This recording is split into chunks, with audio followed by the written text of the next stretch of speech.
Good morning, everyone. Welcome to Gardening TLC, another early morning in the garden where we are going to be planting up some beautiful perennials and a few shrubs right here in the cottage garden. We're also going to take a look at how the cottage garden is doing. We're entering year 3, so it's coming along pretty nicely, and I think that there's some things that we want to change, some things that we want to add, and we love some of the things that are already here. So come along today and let's go check it out.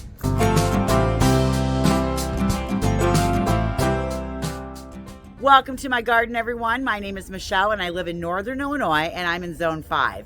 This cottage garden has truly been a labor of love for me. I love this area and I love to come out to it, and I can see it out my office window. I can see it out my bedroom window. So I love this area.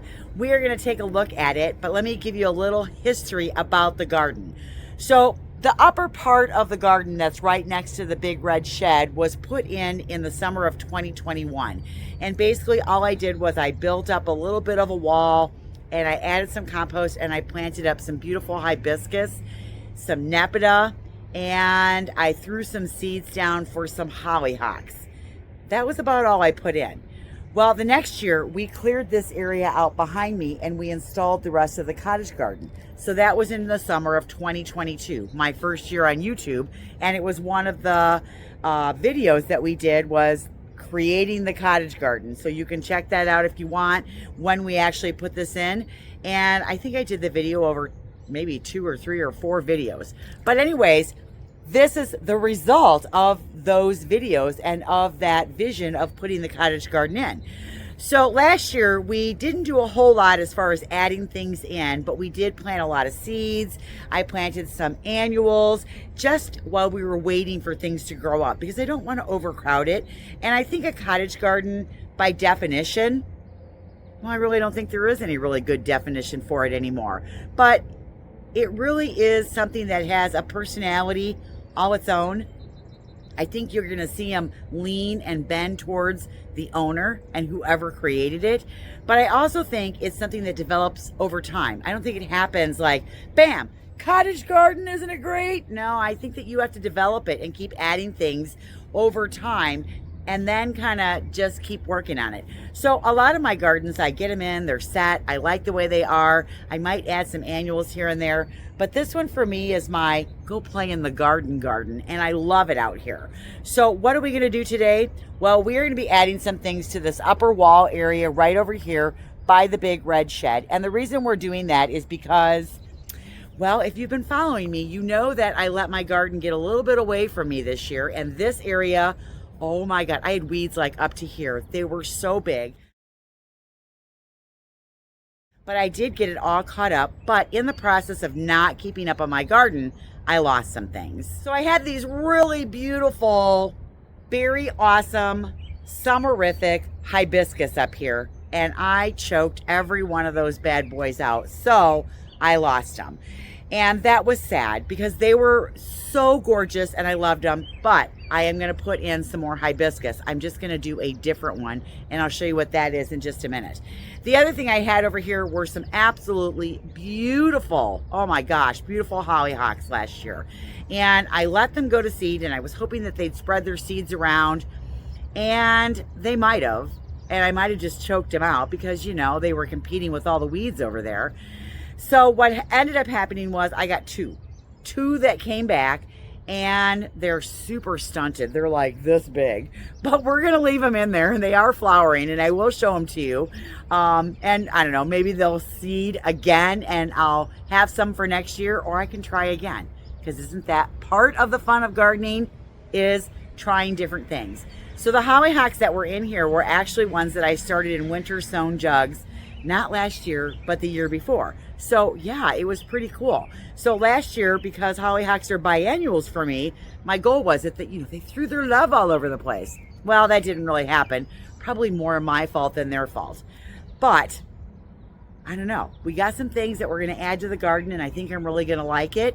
We also have a few things that we want to change in the garden. That's not for today. It's going to be another scorcher today, like in the lower 90s. So it's pretty early. We want to get this knocked out and then keep it hydrated through the rest of the weekend. We are coming up on 4th of July weekend. And if you're doing something fun, well, happy 4th of July. I'm going to stay around the house this weekend and I'm going to work on this she shed. So I'm pretty excited about that. All right, let's talk about what we're going to plant over here and then get it in the ground. This is the area behind me that we're going to be planting everything in. It's in a raised bed that I dumped compost in. So we have a little bit better soil than the normal clay that is in the bottom level that we usually plant in. So we're going to take you through and I'm going to show you all the different plants that we're going to put in. And then we're just going to get them in the ground and it's going to look fabulous. And I love it and I can't wait. All right, let's talk about them. First one is a campanula and I just planted these in the back garden behind the deck. I love these and I'm really thinking that this is going to be a nice little border along the edge of the brick. It's got this beautiful purple color. And again, I have Nepeta over here and this one is the cat's meow, which is the smaller version. It's from Proven Winners, but it still has to be cut back. And we're going to do that today too. But when those are done, then these are blooming. And that way I've always got something along the edge of the border. So these are only going to get 6 to 8 inches high, 6 to 8 inches wide, zone 3 through 8. They're very compact. They mound really super nice. And again, it is the Carpathian bellflower or a Campanula carpatica. And this one is called Rapido Blue. Aren't those gorgeous? I have 5 of them and they're going to go all the way down the edge of the bed. So not like in a row. They're going to be spaced out, but they'll look great. For those of you that want to know, and thank you for asking because I know some of you did, this bed is 23 feet long and it's 6 feet wide. When I built this, I wanted to make sure that I had 4 full feet to grow in because I knew I wasn't putting anything ginormous in here. I don't usually plant anything in the 2 feet between a structure and where I start the planting. I want airflow back there. I want everything to be able to grow to full size. And even if it grows in that 2 feet, I don't want it touching the structure. So I usually leave like what I call a catwalk back there so that things aren't up on top of things, especially shrubs and things, because I don't want those growing down into my foundation. And again, I want airflow and I don't want them growing up on anything. All right, our next perennial that we're going to put in the ground, and a lot of you have asked me why I don't have this in my cottage garden. So I thought, you know what? I'm going to add some. I'm going to add a delphinium. Now, I know I said no staking. I'm not staking this bad boy. This is a little what they call a mini delphinium. And look at the flowers on this. This is called a mini pink and it only grows 30 to 36 inches high. Yeah, I know that's still 3 feet, but it's better than 6 feet. And I'm hoping that I don't have to stake it. And if I do end up having to stake it, it might not last in my garden. It might get dug out and might be given to somebody, but we're going to give it a try. And I love the color on this. This is growing in zone 3 through 7. And it's best in well-drained soil. That's why I love it up here on this top area where the compost is and not in the heavy clay. I haven't had great luck with delphiniums in heavy clay. So this is like one of the only places on my property where it's actually going to get enough light and have great soil. Now this one here says that it blooms about now and it wants to be fertilized regularly for best display. So as it's growing, you're supposed to cut the spent flowers out and then it might send up some more shoots. As you can see, we got like a little baby shoot right here. So it might like, you know, continue pushing energy towards this flower versus a spent flower up at top. So I have 3 of these that we're going to be putting in. We're going to be putting 1 down here and then 2 kind of together a little bit further down. And I'll show you where I'm putting everything in just a second. The next perennial we're going to put in is a gaillardia, and I don't have any gaillardias in my garden. I don't know why. I really like them. Now, I didn't want to introduce an orange over here, so I'm doing a mango colored, which is kind of an orange, but it's not like an orange. It's like orange yellow, so it's a little more muted. But I'm going to add 3 of these to the garden bed. You might know these as blanket flowers, and it's one of those perennials that actually blooms all summer long. And when the flower is done, this little billy ball here in the center, that's kind of what's left. All the petals like fall off, and then it's left with this really pretty billy ball. So I think these look interesting, whether they have flowers on them or not. Typically these start blooming, I would say these are starting to bloom more towards the 2nd and 3rd week in June, and then they continue to bloom until frost. So I really like them. This one is only going to get 8 to 12 inches high, 12 to 16 inches wide, growing in zone 3 through 9. And this one is out of the Spin Top series, and it's called Spin Top Mango. But isn't that flower lovely? I just love it. And it's going to break up some of the purple. Wait till you see the hibiscus. I was very saddened when I lost all the hibiscus, but in hindsight, when I put this in, I hadn't repainted the big red shed yet. And then when I repainted it this beautiful red, the purple of those hibiscus looked pretty, but it didn't really like scream at you, shout out, look at me, I'm gorgeous. I mean, they did because they were big, but I don't know that the color worked as good as this one will. So I'm switching it up, and I'm going to be putting in this one right here. This is called Cookies and Cream. Look at the foliage on this bad boy. Oh my gosh, I'm in love with this. And it's going to produce white flowers. So this is what it looks like when it's full grown. So this guy is still kind of small. It is in a 2-gallon container, and it's got a little bit of size on it, but it will get bigger, and it probably won't come into its own and look fabulous and glorious. Probably not till next year. I will get flowers on it. I can see them all budded up, but it won't be full size. Now this is a proven winner hibiscus, and here's the flower again. It is from the Summerific series. It's gonna grow 42 to 48 inches high. So that's 4 feet. So that's a decent size hibiscus. So, you know, for me, that's like right up to here when I'm standing up. So we wanna make sure we give it plenty of room to grow. I'm okay if it touches the big red shed. I just don't want it like on top of the big red shed. So we're gonna space this out probably maybe 2.5 feet away is where we're going to put the center of this pot when we go to place it. This guy is growing in zone 4 through 9, and it's gonna get 4 feet wide as well. So 4 feet high, 4 feet wide, and this foliage up against that red shed with the white flowers, with the purple, with the calicarpas I got in here too. Oh, I think it's gonna be absolutely fabulous as far as contrasting against each other. And when I walk down the bed and I show you where I'm putting them all, you'll see that contrast. It's gonna be great. We do have 2 more shrubs that we wanna put in. Now they're not in the upper area, but I feel like I need to add these into the bed. Over here we have some beautiful Rebecca. This is the American Gold Rush. Beautiful yellow flower. Look at the contrast, you guys. Look at that. Isn't that great? That's where the hibiscus is going to go. See the other one right there? Those are going to be gorgeous. So think about that rising up above everything. Now, next to that, we have some Magnus Echinacea, and the 2 of these are full grown. They're in year 3. They're probably as big as they're going to get, and I want to put something in between them. So we're going to add a hydrangea right here.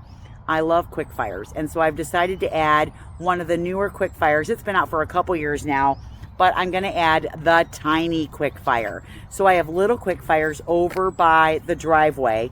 These are the tiny ones. The tiny ones only get 1.5 to 3 feet tall. Now I think because once the sun comes roaring over the top of the shed, this bed is in full sun all day long from, you know, probably, I'd say by 10 o'clock we're going to be in the sun. Now closer to the shed, it might be more like 1 o'clock that it's in the sun, but then until that sun goes down, this whole thing's in sun. So this guy is a paniculata hydrangea.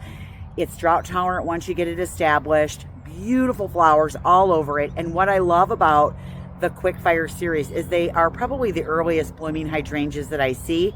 They bloom about a month earlier than the other hydrangeas. This one also has more of a tight growing habit versus the quick fires are a little bit more open. And again, when it's closed, it looks lime green, opens white, starts to turn a pink, and then that pink will darken to like a soft, pretty mauve. Well, maybe not even soft isn't the word, but a darker mauve. So you're going to have that beautiful color in here when the black-eyed Susans are blooming. The Rebecca, if I cut them back, they'll continue to bloom. So yeah, we're going to have things coming in and out of bloom. And then not only will you have that, but you'll have the white that's mimicked here and down here with the white on the hibiscus. I know. Isn't that going to be great? All right, so we're adding one of these. It's not actually up in the upper portion of the bed. It's in the lower portion, and I'll show you that in a second. All right, I am going to try one more hydrangea, and this is going to be a big leaf hydrangea, and we'll see if I love it or not. Last year we had a rose here, and I wasn't in love with it. I believe it was a calypso. It took me a little bit to identify it because it was one of those roses at the garden center where the tag fell off and then I didn't know what it was and it took me a while to figure it out. But then it grew and grew and grew, and I'm like, I really don't like that in there. It's just too big, and I couldn't see the hibiscus.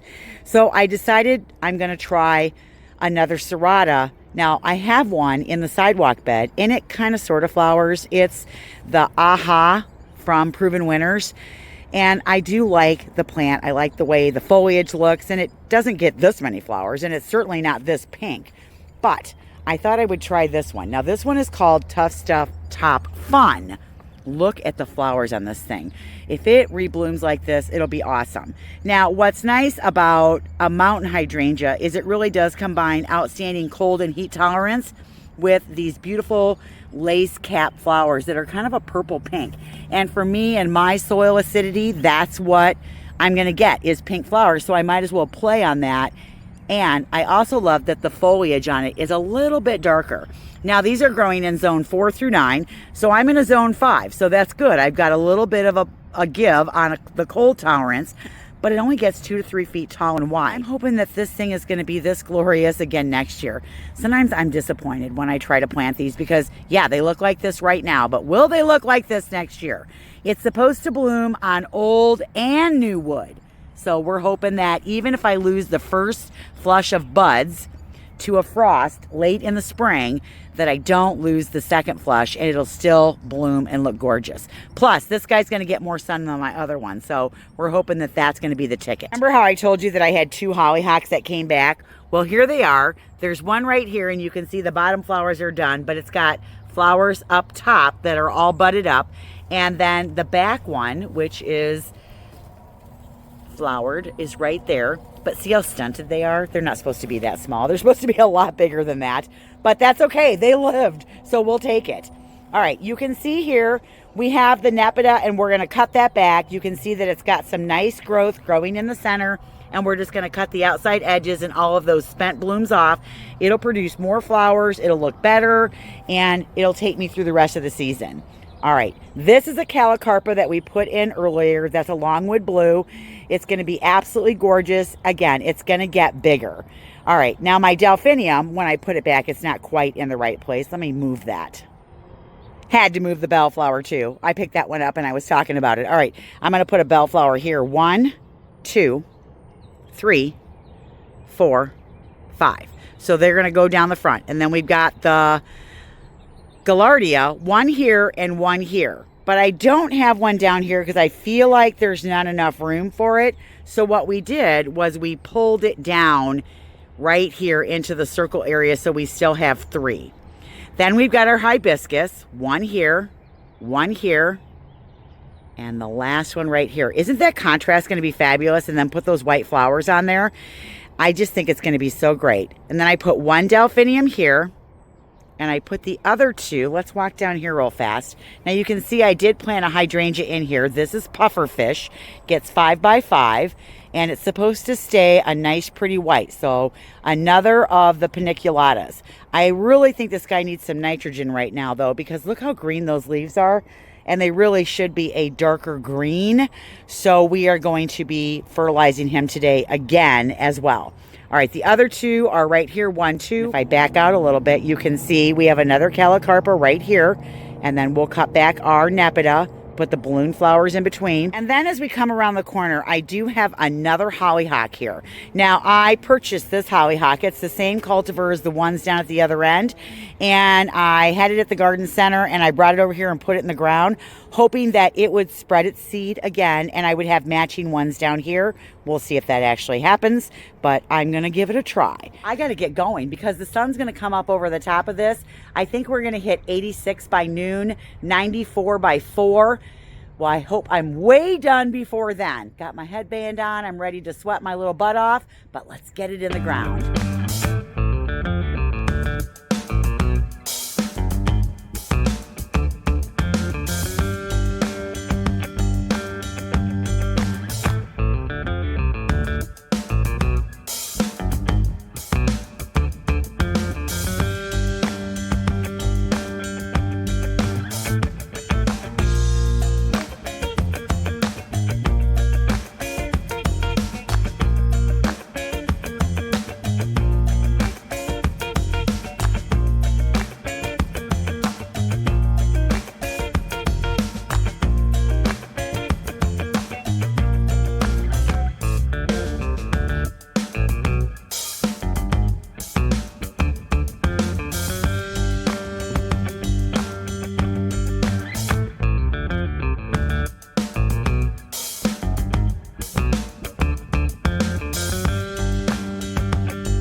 sun. We got everything in, and I'm gonna turn a sprinkler loose on this area for about an hour and a half.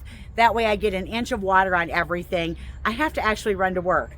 I'm gonna change my pants because, oh, so much for a kneeling pad. Sometimes I was on it, sometimes I wasn't.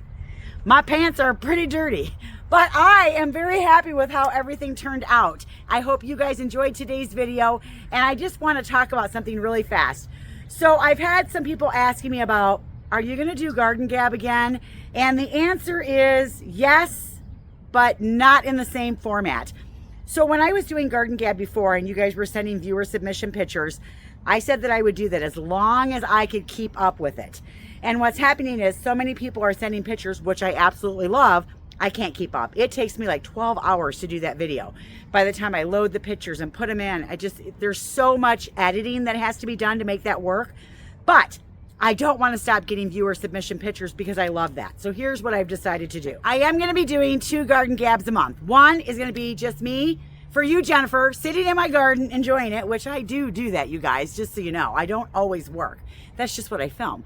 But I'll be answering questions, and I have one coming up, so stay tuned for that.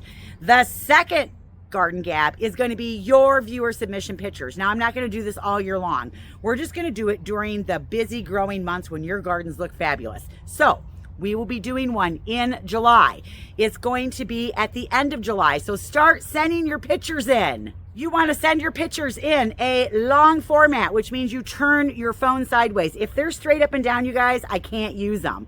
Also, it's one picture. Now, you can send me more, but I'm only going to use one picture because if I get a lot of them, I want to be able to show them all. I want to know who you are, where you live, what zone it is, and what is the beautiful thing that we're looking at in your garden. I'm telling you, you aren't going to be able to show me your whole garden. So find me something that you love, that looks absolutely wonderful, that you're really proud of. And even if you're a new gardener and it's brand spanking new, we don't care because we love that you're taking this journey into gardening. All right, that's all I've got for today.